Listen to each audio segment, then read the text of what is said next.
ED దగ్గర CBI దగ్గర ఎన్ని ఛార్జ్ షీట్లు ఉన్నాయి? 38 కేసులు ఉన్నాయి. సిగ్గు లేకుండా ఇందాక ఆడొచ్చి అంటాడు భారీ విషయంలో ఇలా ఉండేవాడు, సొసైటీ విషయంలో ఇంకెంత క్రైమ్ చేస్తాడు అంటాడు. ఒరే, సొసైటీ విషయంలో ఆల్రెడీ క్రైమ్ చేసిన ఉండే కదా, తీసుకొచ్చి బాగా నెత్తిని సీఎం చేశారండి. ఆడి మీద లేని కేసు లేదు. చివరాఖరికి జనగణమన పాఠం రాదని కూడా కేసు ఉంది ఆడి మీద. ఆడి ఎఫిడవిట్ ఈ అమ్మ జీవితం మైక్రో జిరాక్స్లు తీసినా కూడా అమ్మ మేము పెట్టే స్లిప్పులు కన్నా పెద్దగా ఉంది. అది అమ్మ పెద్ద బండిల్, అది పిహెచ్డి థీసిస్ అంత ఉంటుంది. అది ఆ ఎఫిడవిట్ నిండా కేసులే. ఈ అమ్మ మళ్ళీ ఏమైనా మాట్లాడితే పవన్ కళ్యాణ్ 3 పెళ్లిళ్ళు చేసుకున్నాడు. పవన్ కళ్యాణ్ 3 పెళ్లిళ్ళు చేసుకున్నాడు రా. పోలవరం అయిపోయిందా దానివల్ల? రాజధాని అయిపోయిందా? 3 రాజధానులు కడతానంటున్నారు కదా, కట్టండి. 3 పెళ్ళాలు వచ్చి ఆపారా 3 రాజధానులు? కట్టండి రా. నా క్యాపిటల్ ఒకటి, ఎగ్జిక్యూటివ్ క్యాపిటల్ ఒకటి, అదేంటది ఆ దిక్కుమాలి క్యాపిటల్, లెజిస్లేచర్ క్యాపిటల్ ఒకటి, 3 కడతానన్నారు కదా, కట్టండి. ఎవడాపిడి మిమ్మల్ని? పవన్ కళ్యాణ్ పెళ్లిళ్ళు ఆపాయా? దేని వల్ల ఆగింది?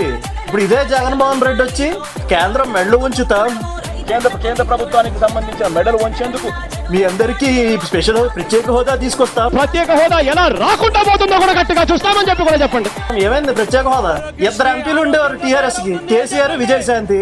ఒక్కరోజు పార్లమెంట్ జరిగిన పాపాను పోవడం లేదు. వాళ్ళు ఇద్దరు రోజు వెళ్ళలోనే ఉండేవాళ్ళు. 21 మంది ఎంపీలు ఉన్నారు. మీకు ఏం పీకడానికి ఉన్నారు మీ ఎంపీలు? ఒక్క రోజన్నా వెళ్ళలో ఉన్నారా? సరే పోనీ 4.5 ఏళ్ళు అయింది. 4.5 ఏళ్లలో కేంద్రానికి వ్యతిరేకంగా ఒక్క ఓటేసారా మీరు? ఒక్క బిల్లు చూపించండి మీరు ఓటేసింది. 25కి 25 ఎంపీ స్థానాలు మనమే తెచ్చుకున్న తర్వాత కేంద్రంలో ఎవరు ప్రధానమంత్రి కావాలనుకున్నా కూడా వాళ్ళకి మనం చెప్పేది ఒకటే, ఎప్పుడో చేస్తాము అంటే ఏమేమి నమ్మం. నువ్వు సంతకం పెట్టు, ఆ తర్వాత మద్దతు ఇస్తాము అని చెప్పి చెబుతాం. తొల్లు కబుర్లు చెప్తారు అక్కడికి వచ్చి. కేంద్రం ఎందుకు దిగిరాదో చూస్తాం.